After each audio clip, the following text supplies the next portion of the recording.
Magandang araw po. Tawagin niyo na lang ako sa pangalang Jerry. Ang kwentong ito ay tungkol sa naranasan ko nung umuwi kami sa probinsya ng nanay ko sa Samar. Bata pa ako noon, siguro mga 10 taong gulang. Umuwi kami kasi namatay ang lola ko. Malaki ang bahay nila lola sa probinsya. Gawa ito sa lumang kahoy at sobrang taas ng kesame. Dahil maraming kamag-anak ang umuwi para sa libing, punuan ang bawat kwarto. Ang ending, kami ng tatay at nanay ko ang natoka na matulog sa mismong kwarto kung saan namatay si lola. Sabi ng nanay ko, huwag daw ako matakot kasi lola ko naman iyon. Mabait daw si lola at hindi nananakot. Dahil pagod ako sa biyahe, pumayag na lang ako. Inilatag na namin ang banig sa sahig kasi mainit at pagkatapos nun ay natulog na kami. Pagkasapit ng madaling araw, siguro mga 3:00 iyon, nagising ako kasi naiihi ako. Sobrang dilim ng kwarto. Ang tanging ilaw lang ay galing sa buwan na tumatagos sa bintana. Tatayo sana ako para lumabas. Pero napansin kong bukas ang pinto ng cabinet. Yung lumang cabinet na gawa sa kahoy na may salamin sa gitna. Sigurado ako na sinara namin iyon bago matulog. Titigan ko lang sana ito. Pero biglang may naamoy ako. Amoy kandila at bulaklak. Alam niyo yung amoy sa lamay? Ganun na ganun. Maya-maya, narinig ko ang higaan ni lola. Yung kawayan na kama na tumunog. Parang may umupo. Kinabahan ako. Gusto kong gisingin ang nanay ko na katabi ko sa banig. Pero hindi ako makagalaw. Nanigas ang buong katawan ko. Parang may dumagan sa akin na mabigat. Tinignan ko yung kama ni lola. Kahit madilim, aninag ko na may nakaupo doon. Isang matanda na nakaputi at nakayuko. Dahan-dahan siyang lumingon sa pwesto namin sa sahig. Kahit walang mukha akong makita dahil sa dilim, ramdam ko na nakatingin siya sa amin. At ang mas nakakatakot, narinig ko ang paghinga niya. Mabigat at parang hirap na hirap. Gusto kong pumikit pero nakadilat lang ang mata ko. Nakita ko siyang tumayo. Dahan-dahan siyang naglakad papalapit sa amin. Huminto siya sa tapat ng paanan ko. Naramdaman ko ang sobrang lamig ng hangin. Yumuko siya ng dahan-dahan papalapit sa mukha ko. Naamoy ko na naman ang kandila at bulaklak ng patay. Sa sobrang takot ko, pinilit kong igalaw ang daliri ko at sa wakas ay nakapikit ako. Nagsimula ako magdasal ng paulit-ulit sa isip ko. Naramdaman ko na parang may humaplos sa buhok ko. Malamig na kamay. Tapos may bumulong sa tenga ko. Boses matanda. Sabi niya, "Apo, bakit gising ka pa?" Pagkatapos nun, biglang nawala ang bigat sa katawan ko. Nakasigaw na ako ng "Mama!" Nagising ang mga magulang ko at binuksan ang ilaw. Umiiyak ako habang kinukwento ang nangyari. Sabi ng nanay ko, baka nagpaparamdam lang daw si lola para magpaalam. Pero hindi ako naniniwala. Kasi yung naramdaman ko nung gabing yun, hindi pakiramdam ng isang mapagmahal na lola. Ang naramdaman ko ay takot at lamig na galing sa hukay. Simula noon, kapag umuwi kami sa probinsya, hindi na ako pumapayag matulog sa kwartong iyon kahit kailan.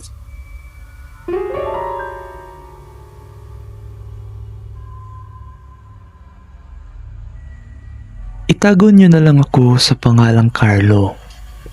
Nangyari ito noong high school ako. Laki ako sa Maynila kaya hindi ako naniniwala sa mga pamahiin sa probinsya. Para sa akin, kalukuhan lang ang mga kwento tungkol sa duwende o lamang lupa. Pero nagbago ang lahat nung nagbakasyon ako sa lolo ko sa Bicol. Ang bahay ng lolo ko ay malapit sa gubat. Sa likod ng bahay nila, may isang malaking puno ng mangga. Matanda na ang puno at sobrang laki ng mga ugat. Isang hapon, naglaro ako ng basketball mag-isa sa likod bahay. Dahil uhaw na uhaw ako at tinatamad pumasok sa loob para umihi, napag-isipan kong umihi na lang sa likod ng malaking puno. Nakita ako ng lolo ko. Sinigawan niya ako. Sabi niya, magtabi-tabi po daw ako bago umihi kasi may nakatira daw doon. Tinawanan ko lang si lolo. Sabi ko, Lolo, 2024 na. Wala nang ganyan.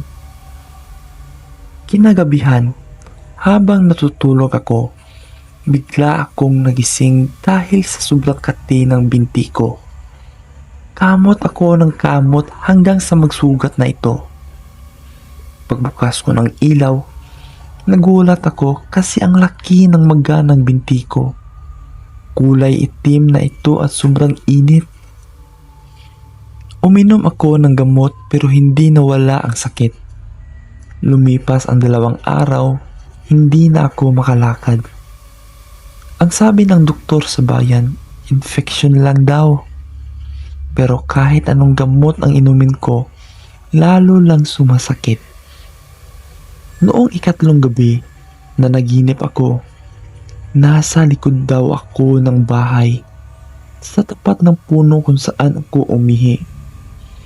May nakita akong maliliit na tao na nakapaligid sa akin. Galit na galit sila. Yung isa sa kanila may hawak na parang stick at pinalo ang binti ko. Nagising ako na sumisigaw sa sakit. Pagtingin ko sa binti ko, may tumutulo ng nana at dugo. Dahil hindi na kaya ng doktor, dinala na ako ng lolo ko sa albularyo. Malapit lang sa kabilang baryo. Pagkakita pa lang sa akin ng albularyo, alam na niya agad. Sabi niya, may nabastos daw akong matanda sa puno. Kumuha ang albularyo ng itlog at ipinahid ito sa binti ko habang nagdadasal siya ng mga salitang hindi ko maintindihan. Pagkatapos, binasag niya ang itlog sa isang mangkok. Halos masuka ako sa nakita ko. Yung laman ng itlog, hindi dilaw. Kulay itim ito at may kasamang lupa at maliliit na insekto. Sabi ng albularyo, kailangan ko daw humingi ng tawad. Dinala nila ako pabalik sa puno kahit ika-ika ako lumakad. Nag-alay kami ng puting manok at humingi ako ng pasensya ng paulit-ulit. Kinabukasan, himala na nawala ang maga ng binti ko. Natuyo ang mga sugat na parang walang nangyari. Doon ko napatunayan na totoo pala ang sabi ng matatanda. Hindi porket hindi mo nakikita, ibig sabihin wala na sila. Kaya ngayon, kahit saan ako magpunta, hindi ko na kinakalimutan magsabi ng tabi-tabi po.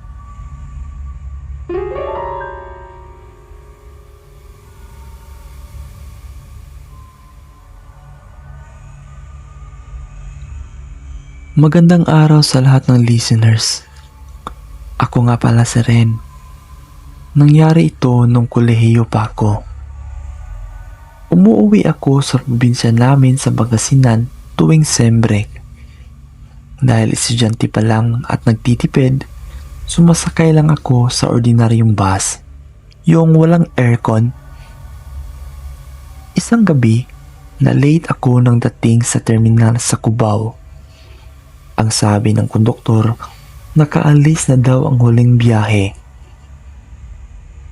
Pero may dumating na isang lumang bus. Walang signboard sa harap, pero sumisigaw yung konduktor ng Pangasinan! Pangasinan! Last trip! Dahil gusto ko na talagang makauwi, sumakay na ako agad. Pag-akyat ko, napansin ko na sobrang tahimik sa loob. Puno ang bus, pero walang nag-uusap. Walang radyo, walang TV. Ang tanging tunog lang ay ugong ng makina. Umupo ako sa bandang likod. Ang katabi ko ay isang babae na mahaba ang buhok na nakatakip sa mukha niya. Naka-jacket siya ng itim. Sinubukan kong kusapin para magtanong kung anong oras kami dadating. Pero hindi siya sumagot. Ni hindi siya gumalaw. Nakatulog ako sa biyahe. Nagising na lang ako noong naramdaman kong huminto ang bus. Tumingin ako sa labas. Nasa gitna kami ng isang madilim na kalsada. Walang bahay, puro puno lang. Akala ko may iihi lang, pero namatay ang makina ng bus. Ang mas nakakapagtaka, walang nagrereklamo. Yung ibang pasahero, nakaupo lang ng tuwid at nakatingin sa harap. Yung katabi ko, ganun pa rin ang pwesto. Biglang tumayo ang konduktor sa harap. Naglakad siya papunta sa likod para maningil ng pamasahe. Habang papalapit siya, napansin ko ang amoy. Hindi amoy usok o gasolina. Amoy bulaklak ng patay at kandila. Nung nasa tapat ko na siya, inabot ko na ang bayad ko. Bayad po, sabi ko. Pag-abot niya ng pera, nadikit ang kamay ko sa kamay niya. Sobrang lamig. Parang humawak ako sa yelo. Tapos napansin ko ang mukha niya. Maputla at parang nangingitim ang mga mata. Bigla siyang ngumiti sa akin. Sabi niya, "Bata, hindi ka pa dapat dito." Pagkasabi niya nun, biglang bumukas ang pinto sa likod ng bus. "Bumaba ka na," sabi niya. Sa sobrang takot ko at pagkalito, dali-dali akong bumaba ng bus. Pagkababa ko, umandar agad ang bus ng mabilis. Kahit hindi ko narinig na nag-start ang makina. Inanood ko lang itong lumayo. Habang papalayo ang bus, nakita ko itong lumiko sa isang kurbada. Pero nung sinundan ko ng tingin, lumusot ito sa harang ng kalsada at nahulog sa bangin. Sumigaw ako sa takot. Tumakbo ako papunta sa kurbada para tingnan. Pero pagtingin ko sa bangin, walang bus, walang sunog, walang usok. Tahimik ang lahat. May humintong tricycle na dumaan. Tinanong ako ng driver kung anong ginagawa ko doon ng madaling araw. Kinuwento ko ang bus na nahulog. Namutla ang driver. Sabi niya, "Sir, sumakay na kayo. Umalis na tayo dito. May bus talagang nahulog dyan 10 taon na ang nakaraan. Walang nabuhay. Tuwing undas, nagpapakita talaga ang mga bus na yun." Doon ko na-realize na yung sinakyan ko ay ang ghost bus na paulit-ulit na bumabiyahe papunta sa kabilang buhay. Buti na lang, pinababa ako ng konduktor.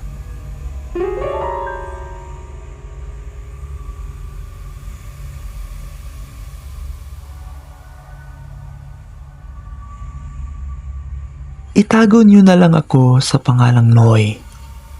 Taga Batangas ako. Ang bahay namin ay sa probinsya. Medyo malayo sa bayan.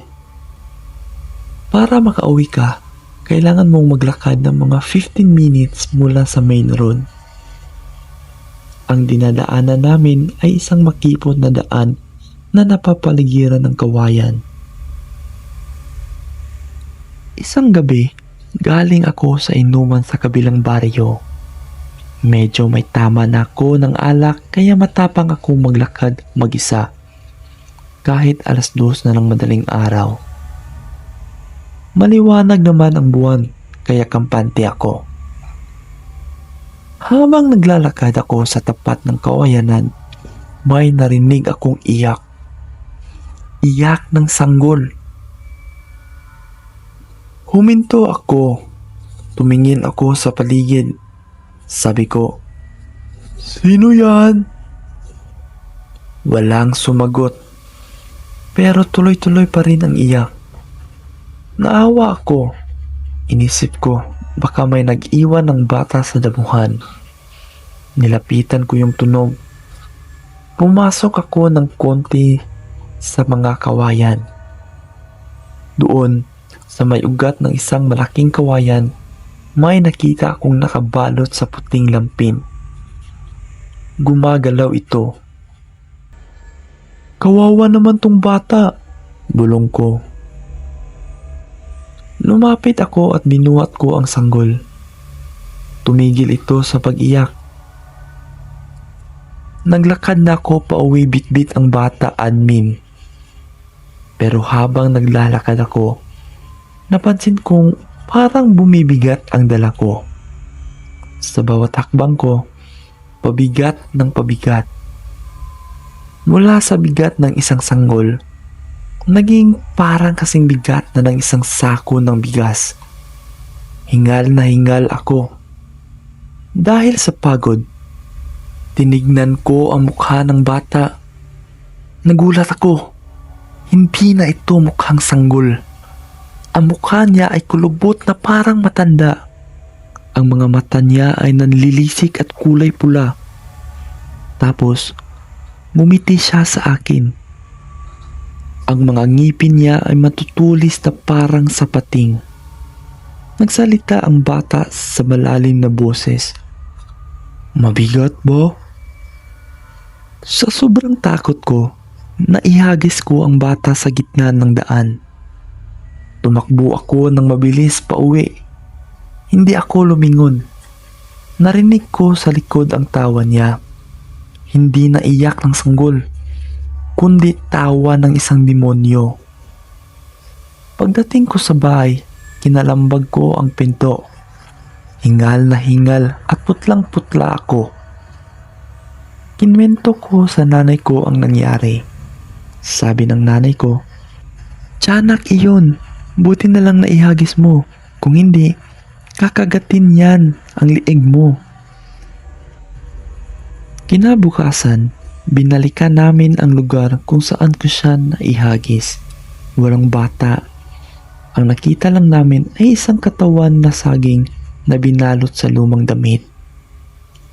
Simula noon, kapag naririnig ko ang iyak ng sanggol sa kawayanan tuwing gabi, nagtatakip na lang ako ng tenga at binibilisan ko ang lakad. Hindi lahat ng iyak kailangang tulungan.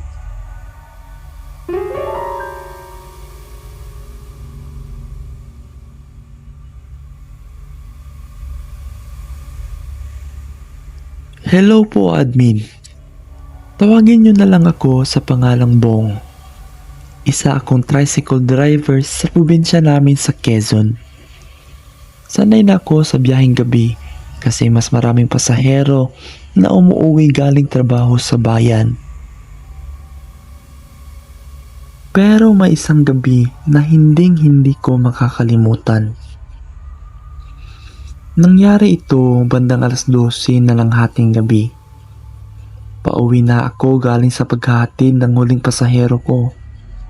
Para makauwi sa amin, kailangan kong dumaan sa isang lumang tulay. Ang tawag ng mga tao doon ay tulay na bato.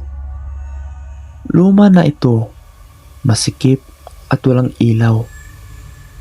Sa ilalim nun may ilog na malalim at malakas ang agos. Habang papalapit ako sa tulay, napansin kong sobrang tahimik. Wala akong kasabay na motor o sasakyan. Pag-akyat ko sa tulay, may nakita kong nakatayo sa gilid ng railings. Isang babae. Nakasuot siya ng puting bestida na parang luma na ang style. Mahaba ang buhok, abot hanggang bewang, at nakatilikod siya sa akin. Kinabahan ako agad. Sabi ko sa sarili ko, sino naman ang tatambay sa tulay ng ganitong oras? Binilisan ko ang takbo ng tricycle ko. Ayaw ko siyang tignan. Tumingin lang ako ng diretso sa daan. Pero noong nadaanan ko siya, biglang humangin ng malakas. Nanindig ang balahibo ko. Naamoy ko yung pamilyar na amoy kandila at bulaklak ng patay. Noong nagkalagpas na ako sa tulay, akala ko ligtas na ako. Pero biglang bumigat ang tricycle ko. Sobrang bigat. Parang may sumakay sa likod o sa loob ng sidecar. Hirap na hirap ang makina ng motor ko kahit nakapremera na ako. Dahan-dahan akong sumulyap sa side mirror. Halos suminto ang puso ko sa nakita ko. Yung babae nakatayo sa tulay kanina, nakaupo na ngayon sa loob ng sidecar. Hindi ko makita ang mukha niya kasi natatakpan ng buhok. Pero nakikita ko ang mga kamay niya. Mapuputla at mahahaba ang kuko. Nakahawak siya ng mahigpit sa bakal ng sidecar. Gusto kong huminto at tumakbo. Pero naisip ko, mas delikado kung hihinto ako sa madilim na daan. Kaya ang ginawa ko, pinikit ko ang isang mata ko at nagdasal ako ng malakas habang pinipilit pandarin ang motor. Sabi ko, "Lord, kayo na po bahala." Ramdam ko ang lamig na galing sa sidecar. Yung lamig na tumatagos sa jacket ko. Rinig ko rin ang marang paghikbi o pagiyak ng babae. Mahina lang, pero nakakabaliw pakinggan. Pagdating ko sa may kanto kung saan may poste ng ilaw, bigla na lang gumaan ang takbo ng motor. Nawala yung bigat. Nawala yung lamig. Pagtingin ko sa sidecar, wala ng tao. Pero may naiwan. Yung upuan ng sidecar, basang-basa ng tubig. Kahit hindi naman umuulan. At may naiwan na amoy ng lansa, parang amoy tubig sa ilog. Pag-uwi ko, kinwento ko ito sa tatay ko. Sabi niya, may babae daw talagang tumalon sa tulay na iyon dahil nabuntis at iniwan ng nobyo. Naghahanap daw iyon ng masasakyan pauwi o nagkahanap ng isasama niya sa ilalim ng ilaw. Simula noon, kapag dumadaan ako sa tulay na iyon, hindi na ako tumitingin sa gilid at sinisiguro ko na laging may laman ang sidecar ko. Kahit sako lang ng bigas para walang ibang pasahero na makasakay.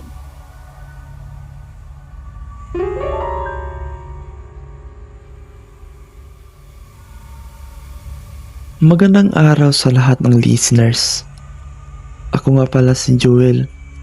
Isa akong van driver na bumabiyahe ng mga pasahero galing Maynila pa uwi sa Bicol.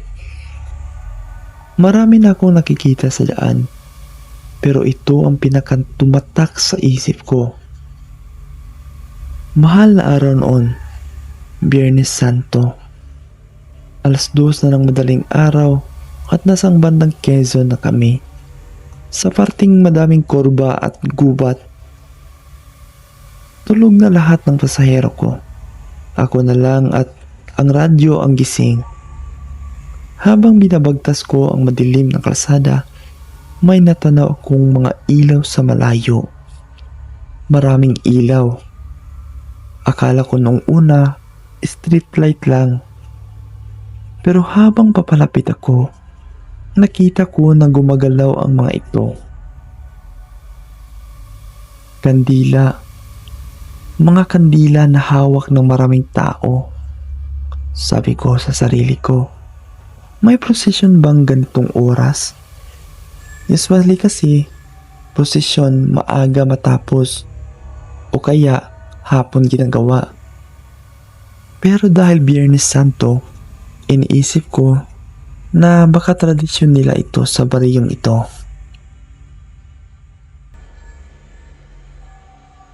Binanggalan ko ang takbo ng van ko bilang respeto. Nasa gilid sila ng kalsada, naglalakad, nakalinya ng maayos. Habang sila nakasuot ng itim damit na may talukbong, nakayuko silang lahat habang naglalakad. Sobrang bagal ng lakad nila. Ang nakakapagtaka, walang tunog. Di ba kapag prosesyon may nagdadasal, may kumakanta, o kaya may tunog ng mga paang naglalakad sa lupa? Pero ito admin, wala. Sobrang tahimik, parang hangin lang ang dumadaan. Nung malapit na ako sa kanila, binuksan ko ng kunti ang bintana ko. Gusto ko sanang silipin kung anong santo ang dala nila. Pero nung nasa tapat na ako ng mga tao, nanlamig ang buong katawan ko. Napansin ko kasi na yung mga kandila nila hindi namamatay kahit malakas ang hangin na galing sa takbo ng van ko. Ang amoy, kulay asul na may halong pula. At nung tumingin ako, sa paanan nila, wala akong makita. Yung mga laylayan ng itim lang damit, nakalutang ng ilang pulgada sa lupa. Wala silang paa. Halos mabitawan ko ang manibela ko. Gusto kong apakan ang gas para bilisan. Pero parang may pumigil sa paa ko. Napatingin ako sa huling tao sa pila ng posisyon. Huminto siya sa paglalakad. Dahan-dahan niyang inangat ang ulo niya at lumingon sa akin. Sa ilalim ng talukbong, wala siyang mukha. Bungo. Bungo na may balat na sunog. Biglang namatay lahat ng kandila ng sabay-sabay. Dumilim ito, admin. Doon na ako nakagalaw. Inapakan ko ng sagad ang gas. Pinaharurot ko ang van kahit delikado ang kurbada. Nagising ang mga pasahero ko dahil sa lakas ng preno at liko ko. "Kuya, ano nangyari?" tanong nila. Tumingin ako sa rearview mirror. Wala na yung mga tao. Wala na yung mga kandila. Tahimik at madilim na ulit ang kalsada. Pagdating namin sa stopover, nanginginig pa rin ako. Tinanong ko yung matandang tindera noon. Sabi niya, nakita mo ang posisyon ng mga kaluluwa? Swerte mo, hindi ka nila isinama. Sabi ng matanda. Kapag nakakita ka daw ng ganon, huwag kang hihinto o bababa ng sasakyan. Dahil kapag sumama ka sa pila nila, hindi ka na makakauwi ng buhay. Kaya kayo, kapag Biyernes Santo o nasa biyahe kayo, pag may nakita kayong prosesyon ng madaling araw, huwag niyo nang tignan. Diretso lang.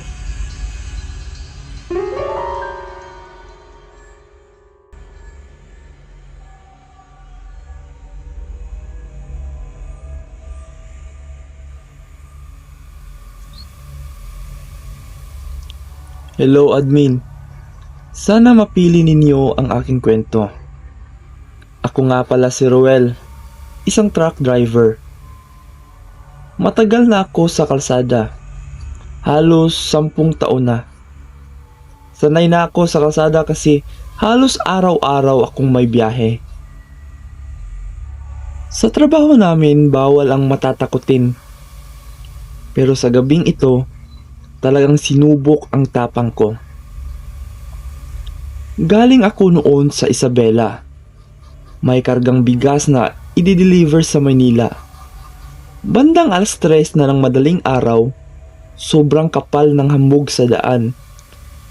Halos hindi ko na makita ang kalsada kahit naka-fog lights na ako.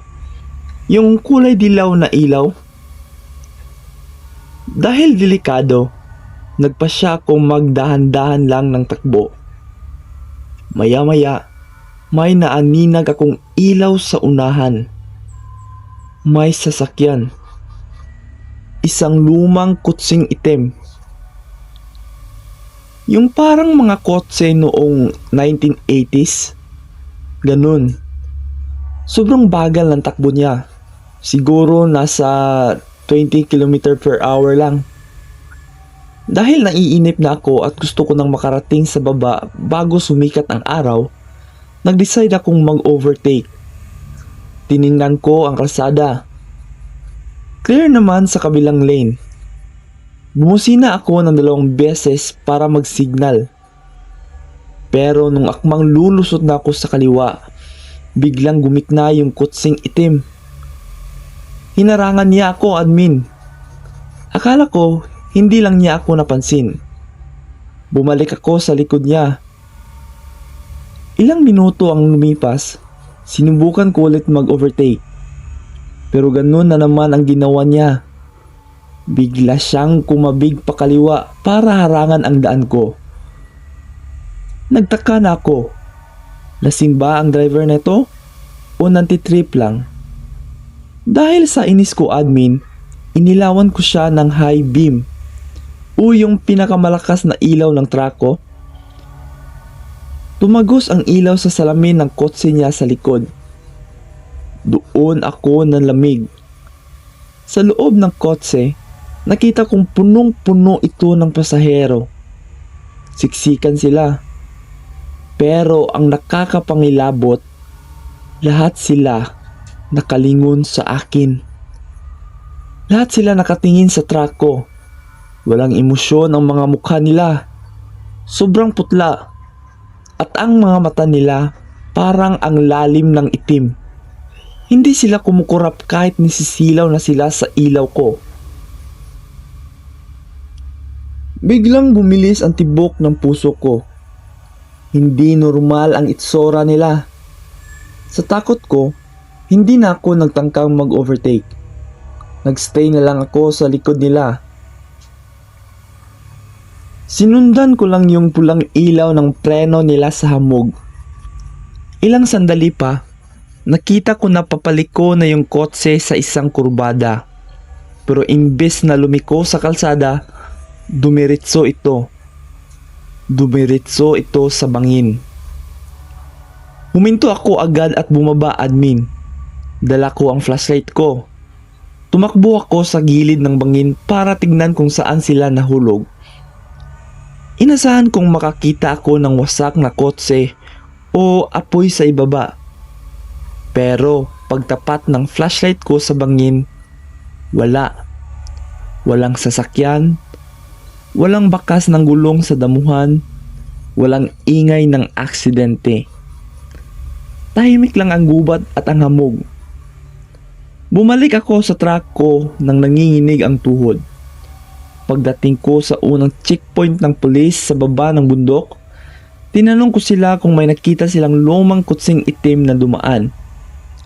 Umiling ang pulis, sabi niya, "Sir, kanina pa kami dito. Kayo pa lang ang dumadaan ng sasakyan sa loob ng 2 oras." Doon ko na-realize na yung sinundan ko, admin, hindi mga tao. Baka iyon yung mga na-aksidente sa lugar na iyon. Buti na lang hindi ko pinili mag-overtake at makipagkarirahan sa kanila. Kasi kung nagkataon, baka sumunod din ako sa kanila sa bangin.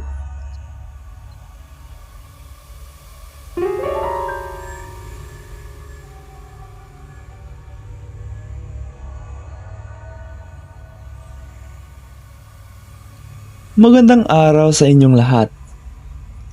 Ako si Eric.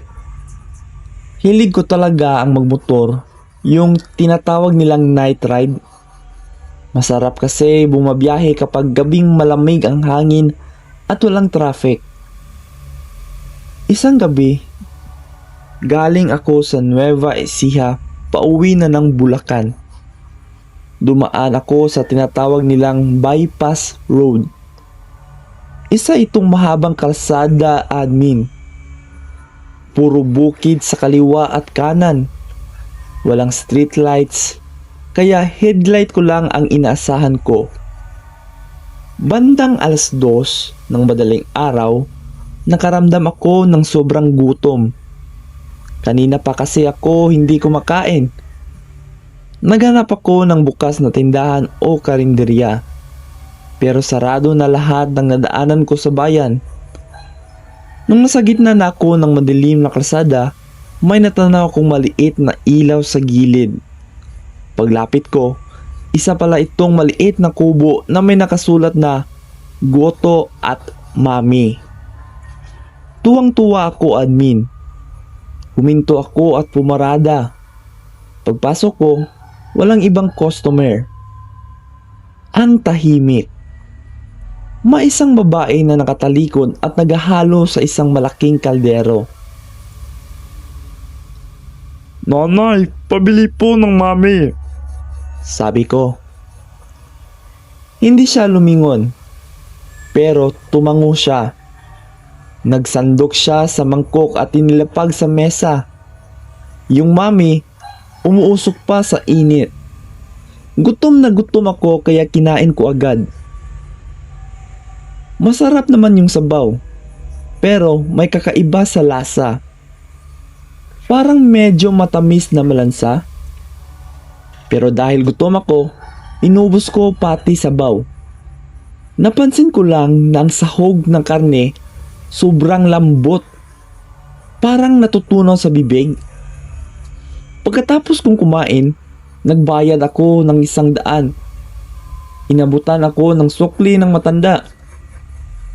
Malamig ang kamay niya nung nagkadikit ang balat namin, admin. Yung lamig na parang galing sa ref. Nagpasalamat na ako. Hindi siya sumagot. Nakatingin lang siya sa kaldero niya. Nung pag-alis ko, pinaandar ko na ang motor ko. Bigla akong nakaramdam ng hilo. Sabi ko sa sarili ko, baka busog lang. Pagdating ko sa bahay, doon ako nagsimulang sumama ang pakiramdam. Ang sakit ng tiyan ko. Tumakbo ako sa banyo at sumuka. Halos himatayin ako sa nakita ko. Ang isinuka ko, admin, hindi noodles ng mami. Ang lumabas sa bibig ko ay puro uod at maitim na putik. Kinabukasan, kahit masama ang pakiramdam ko, binalikan ko yung lugar kung saan ako kumain. Gusto kong kumprontahin yung matanda.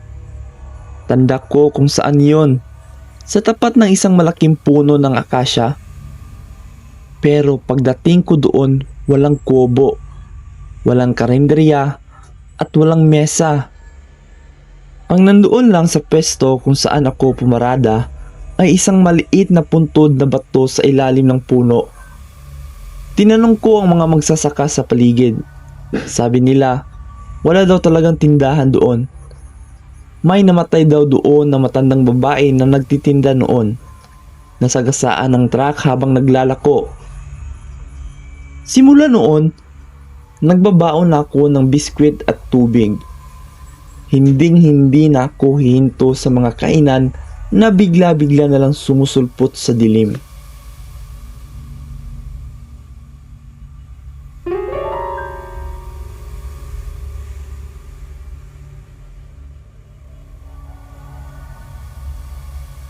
Magandang araw po.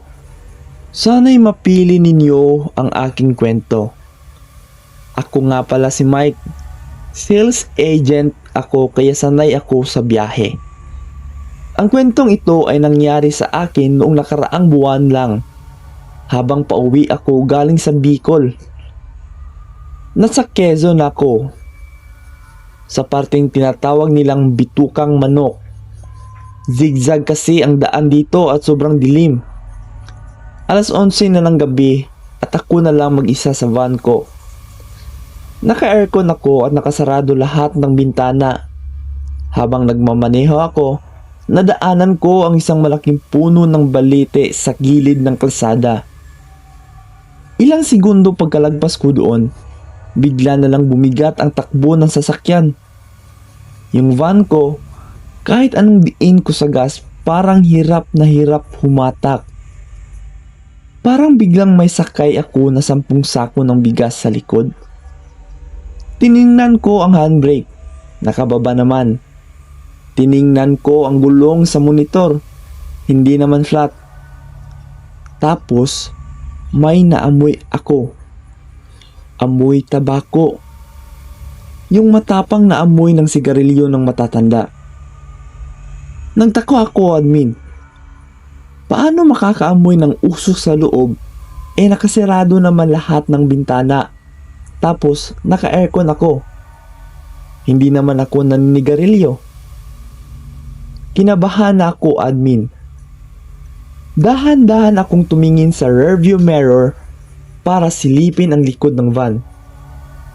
Nanlaki ang mata ko. Sa dulong upuan ng van, may nakaupo na isang anino. Madilim sa likod pero aninag ko ang hugis ng kanyang malaking lalaki. Nakasandal siya ng relax na relax at nakita ko ang baga ng sigarilyo sa bibig niya. Kulay pula na umiilaw sa dilim. Gusto kong ihinto ang sasakyan at tumakbo palabas. Pero naisip ko na sa gitna ako ng gubat. Saan ako pupunta? Mas delikado sa labas. Kaya ang ginawa ko, nagdasal ako ng tahimik. Lord, huwag niyo po akong pababayaan. Idaan ko lang po siya. Pinilit kong huwag tignan ulit ang salamin.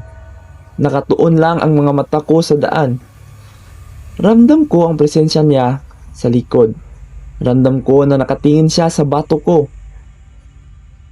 Maya-maya, narinig ko ang boses. Malalim at parang galing sa ilalim ng lupa. Sabi niya, "Diyan lang sa may tulay." Halos maihi ako sa salawal. Sumunod na lang ako, admin. Pagdating ko sa may maliit na tulay, binagalan ko ang takbo kahit walang tao. Nalinig ko ang pagbukas ng pinto sa likod. Tapos tunog ng pagsara. Pagtingin ko sa dashboard, umiilaw ang door open warning light. Tapos namatay din. Biglang gumaan ang takbo ng van. Bumilis ang hatak ng makina. Nawala ang amoy ng tabako. Tinignan ko ulit ang salamin. Wala na yung lalaki. Pinarurot ko na ang sasakyan hanggang sa makarating ako sa bayan. Pagbaba ko sa 7-Eleven para magpahinga, tinignan ko ang pinto sa likod. Nakalock ito, admin. Paano bumukas at sumara ang pinto na mag-isa kung nakalock naman? Sabi ng mga taga roon, may kapre daw talaga sa baliti. At mahilig iyon makiride ng mga sasakyan para pumunta sa kabilang baryo. Buti na lang daw at inihatid ko ito. Dahil kung hindi, baka pinaglaruan niya ang sasakyan ko at nahulog ako sa bangin. Simula noon, kapag dumadaan ako doon, bumubusina na ako at nagsasabing full tank na po, wala nang mauupuan, para hindi na sila sumakay.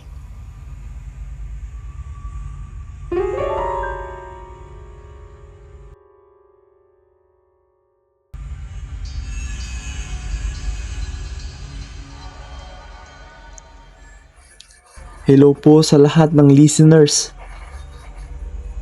Tawagin niyo na lang ako sa pangalang Kenneth. Pauwi na ako noon, mga alas 12 na. Mabilis ang patakbo ko kasi gusto ko nang makauwi sa pamilya ko. Walang masyadong sasakyan sa kalsada. Habang lumiliko ako sa isang madilim na parte ng highway, biglang may tumawid. Isang malaking aso. Kulay itim at sobrang laki. Parang height ng tao kung tatayo. Hindi ako nakapagpreno agad. Ramdam ko yung kalabog sa bumper ng truck ko. Tumili ang gulong ko sa pagpreno. Huminto ako sa gilid ng daan. Kinabahan ako. Ayaw ko nang makasagasa kasi malas daw yun, admin. Tsaka naaawa ako sa aso. Kinuha ko yung flashlight ko at bumaba ng truck. Pumunta ko sa unahan para tignan kung buhay pa. Inaasahan ko na makikita ko yung aso na nakahiga sa kalsada. Pero admin, pagtapat ng ilaw ko, wala ang aso. Walang dugo sa kalsada. Tinignan ko yung bumper ng truck ko. May yupi. Ibig sabihin, may tinamaan talaga ako. Imposibleng guni-guni lang yon dahil narinig ko yung kabog. Naglakad-lakad ako sa paligid, baka tumalsik lang sa damuhan. Iniilawan ko ang mga talahib sa gilid. Yung matataas na damo. Maya-maya may narinig akong ungol. Hindi ungol ng aso na nasasaktan. Ungol na parang galit na galit. Hinanap ko kung saan galing ang tunog. Tumingin ako sa taas. Doon, sa sanga ng puno ng mangga sa itaas ko, may nakadapo. Yung asong itim na nasagasaan ko, nandun sa taas ng puno. Pero hindi siya nakatayo na parang aso. Nakaupo siya na parang tao. Nakatingin siya sa akin sa baba. Ang mga mata niya kulay pula na parang baga. At ang mas nakakatakot, ngumisi siya sa akin. Nakita ko ang mga pangil niya. Nagsalita siya sa boses lalaki pero garalgal. Sabi niya, "Tumingin ka pa talaga." Sa sobrang takot ko, nabitawan ko ang flashlight ko. Kumaripas ako ng takbo pabalik sa truck. Pagpasok ko, nilako agad ang pinto. Narinig ko na lumapag siya sa bubong ng truck ko. Kinalampag niya ang bubong ko, admin. Pinaandar ko kaagad ang makina at pinaharurot ko pababa ng bundok. Habang nagmamaneho ako, rinig na rinig ko ang kalmot niya sa bubong. Parang bakal na kinakaskas. Nung nakarating na ako sa maliwanag na parte ng bayan, bigla na lang nawala ang ingay. Huminto ako sa isang gasolinahan kung saan maraming tao. Pagbaba ko, tiningnan ko ang bubong ng truck. Puno ng kalmot. Malalim na hiwa sa bakal. Kung hindi ako nakapasok agad sa truck, baka yung mukha ko na ang kinalmot niya. Sabi ng attendant sa gasolinahan, swerte daw ako kasi aswang iyon. At nagpapanggap daw na aso para magpasagasa. Tapos kapag bababa ang driver, doon na niya aatakihin. Kaya kayo, sa lahat ng listeners na driver din, kapag nakabangga kayo ng aso o pusa sa madilim na daan, huwag na huwag kayong bababa para tingnan. Ilock nyo ang pinto at umalis na kayo kaagad.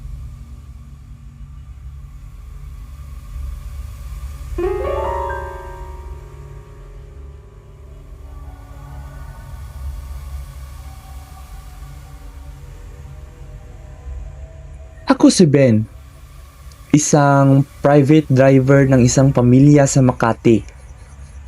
Pero nung nangyari ito, mag-isa lang akong bumabiyahe pauwi sa amin sa Zambales. Dala ko yung van ng amo ko, pinahiram sa akin para sa birthday ng anak ko. Madaling araw na noon, mga 3:00. Sobrang antok na ako. Para hindi ako makatulog, binuksan ko ang radyo ko. Naghanap ako ng istasyon na may tunog. Kaso dahil nasa probinsya ako at puro bundok, puro static lang ang naririnig ko. Pinihit ko ng pinihit ang dial hanggang sa may nakuha akong malinaw na boses. Walang tugtog. Boses lang ng isang babae. Akala ko drama sa radyo, pero ang weird kasi parang umiiyak siya. Ang sabi niya, "Kuya, dahan-dahan lang. Madulas ang daan." Kinalabutan ako, admin. Kasi sakto, umuulan noon at medyo madulas ang kalsada. Sabi ko sa sarili ko, baka coincidence lang. Baka public service announcement. Pinagpatuloy ko ang pagmamaneho. Maya-maya, nagsalita ulit yung babae sa radyo. Mas malakas na ngayon. "Kuya, sa kurbada, may truck na nakahinto." Sa sobrang gulat ko, apak ako agad sa preno kahit wala pa akong nakita. Pagliko ko sa kurbada, muntik na. May malaking truck na sira ang makina na nakahambalan sa gitna ng daan. Walang ilaw, walang early warning device. Kung hindi ako nagpreno ng maaga, sigurado sasalpok sa likod nun at pisa ako. Kinabahan ako ng sobra. Paano nalaman ng nasa radyo na may truck doon? Live ba ito? Pagkalagpas ko sa truck, nagsalita ulit yung babae. Pero ngayon, garalgal na ang boses niya. Parang hirap na hirap huminga. Sabi niya, "Huminto ka. Parang awa mo na, huminto ka." Dahil dalang beses na siyang tama, sumunod ako. Iginilid ko ang van at huminto ako. Pinatay ko ang ilaw at ang makina. Pagkatapos nun, sa harap mismo ng van ko, may bumagsak na malaking bato galing bundok. Landslide, admin. Gumulong ang malaking bato at lupa at tinabunan ng kalsada sa harap ko. Kung hindi ako huminto, kung tumuloy ako ng kahit 5 segundo lang, nayupi na ang van ko at patay na sana ako. Nanginig ang buong katawan ko. Tiningnan ko ang radyo. Naka-on pa rin. Pero puro static na lang. Pagtingin ko sa gilid ng kalsada kung saan ako huminto, may nakita akong maliit na krus na puti at nakatirik sa damuhan. May nakasabit na luma at sirang radyo sa krus. Ayon sa mga pulis na rumesponde sa landslide, may babae daw na namatay doon 5 taon na ang nakakaraan. Naaksidente ang sasakyan niya dahil sa landslide din. Pakiramdam ko, ayaw niya na may sumunod sa kanya. Kaya hanggang ngayon, nagpaparinig siya sa radyo para iligtas ang mga dumadaan. Salamat sa kanya, buhay pa ako ngayon. Tawagin niyo na lang ako sa pangalang Sarge. Isa kasi akong retired police officer, admin. Kaya sanay ako sa kalsada at hindi ako basta-basta natatakot. Pero nung gabing mangyari ito, inamin ko sa sarili ko na tumayo ang balahibo ko. Umuwi ako noon sa probinsya namin sa Bicol para asikasuhin ang lupa ng pamilya. Pabalik na ako ng Maynila, bandang 2:00 ng madaling araw. Dumaan ako sa tinatawag nilang Old Zigzag Road. Masikip ang daan dito at gubat ang paligid. Habang umaandar ako, may nakita akong ilaw ng flashlight sa gitna ng daan. May checkpoint. Huminto ako, admin. Nakita ko ang mga sundalo. Nasa 5 o 6 sila. Tapos, naka full battle gear pa.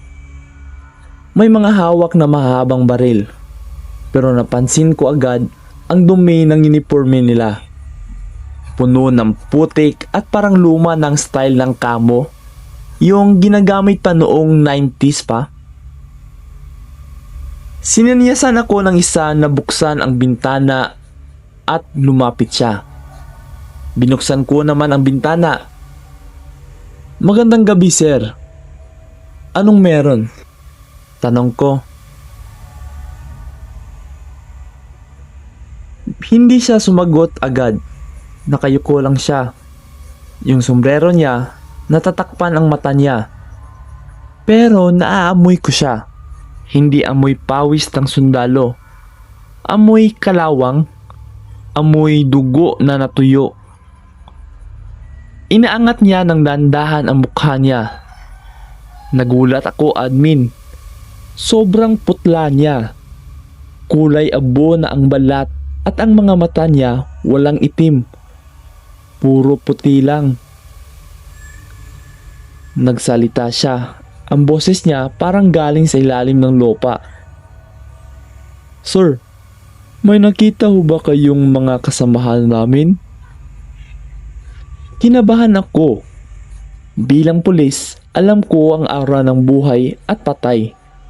Alam ko na agad na hindi tao ang kausap ko. Pinilit ko maging kalmado. Sabi ko, "Wala, sir.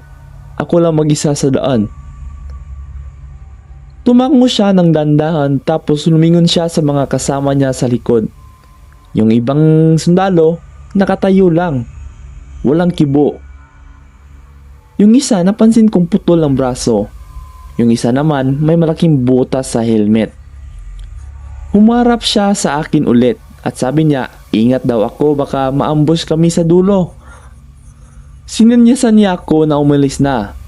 Dahan-dahan kong itinaas ang bintana at pinaandar ang sasakyan. Hindi ko pinahalata na nanginginig ang kamay ko sa manibila. Pagkalayo ko ng konti, tumingin ako sa rearview mirror. Wala na sila. Walang checkpoint, walang sundalo, walang ilaw ng flashlight. Madilim at tahimik na gubat lang ang nandoon. Pagdating ko sa bayan, huminto ako sa estasyon ng polis para mag-report. Tinanong ko kung may checkpoint ba sa Old Zigzag Road. Namutla yung pulis na kausap ko. Sabi niya, "Sir, wala pong checkpoint doon. Pero ngayong gabi po ang anibersaryo ng engkwentro doon, 10 taon na ang nakakaraan." Doon ko naintindihan yung mga sundalong iyon. Hanggang ngayon, nagbabantay pa rin sila sa pesto nila. Hinihintay pa rin nila ang mga kasamahan nila na hindi na dumating. Kaya simula noon, kapag dumadaan ako sa lugar na yon, bumubusina ako bilang respeto. Saludo sa inyo, mga sir.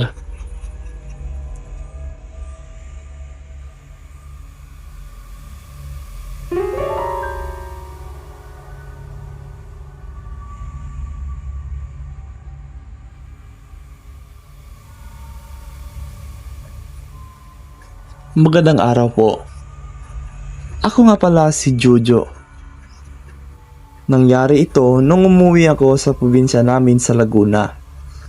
Galing ako sa night shift sa trabaho kaya madaling araw na ako nakabiyahe.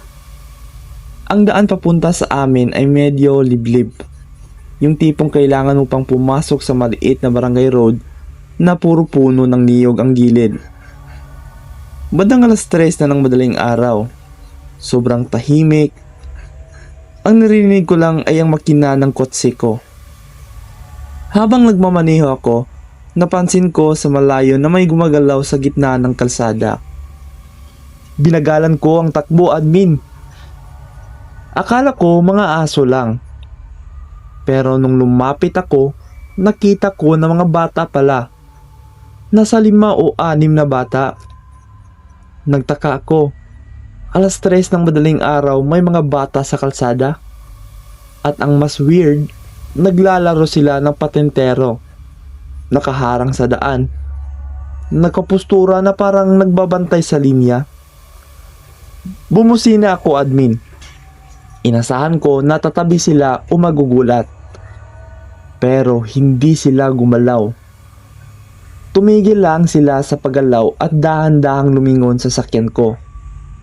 sabay-sabay. Nung tinamaan sila ng headlights ko, doon ako kinabahan. Ang mga suot nila parang luma. Yung mga damit na pambahay nung araw. Katulad ng mga puting sando na marumi, shorts na maluluwag. Ganun, admin. At ang mga mukha nila sobrang putla. Walang emosyon, walang ngiti. Nakatingin lang sila ng diretso sa akin. Ang mga mata nila parang malalim. Walang puti, puro itim lang. Gusto kong umatras, pero nasa one-way road ako. Hindi ako pwedeng mag-U-turn. Biglang gumalaw yung nasa unahan. Yung taya. Lumapit siya sa hood ng kutsi ko. Dahan-dahan niyang ipinatong ang kamay niya sa hood. Narinig ko yung tapik kahit nasa loob ako. Napakalakas, admin. Parang bakal yung kamay niya. Tapos, ngumiti siya. Pero yung ngiti niya umabot hanggang tenga. Sobrang lapad ang mga ngipin niya. Matutulis at maitim. Binukan niya ang bibig niya kahit nakasirado ang bintana. Narinig ko ang boses niya. Sa isip ko, sabi niya, "Sali ka." Sa sobrang takot ko, pinikit ko na lang ang mata ko at diniinan ko ang silinyador. Bahala na kung masagasaan ko sila. Pinarurot ko ang sasakyan ko. Naramdaman kong dumaan ako sa gitna nila. Pero wala akong nadaramang impact. Walang kabog. Parang hangin lang ang dinaanan ko. Pagkatapos ko, tumingin ako sa rearview mirror. Nakita ko sila. Nakatayo. Nakalinya pa rin. At nakatingin sa likod ng kotse ko. Pagdating ko sa bahay ko, nanginginig ako habang kinikwento ko sa lolo ko. Sabi ng lolo ko, buti daw hindi ako huminto at mababa. Mga lamang lupa daw iyon. Kapag daw sumali ako sa laro nila, hindi na daw ako makakauwi. At dadalhin daw ako nila sa mundo nila at gagawin akong taya habang buhay. Simula noon, hindi na ako dumaan sa kalsadang iyon. Kapag gabi, mas pipiliin ko pang umikot sa malayo kaysa makalaro ang mga batang iyon.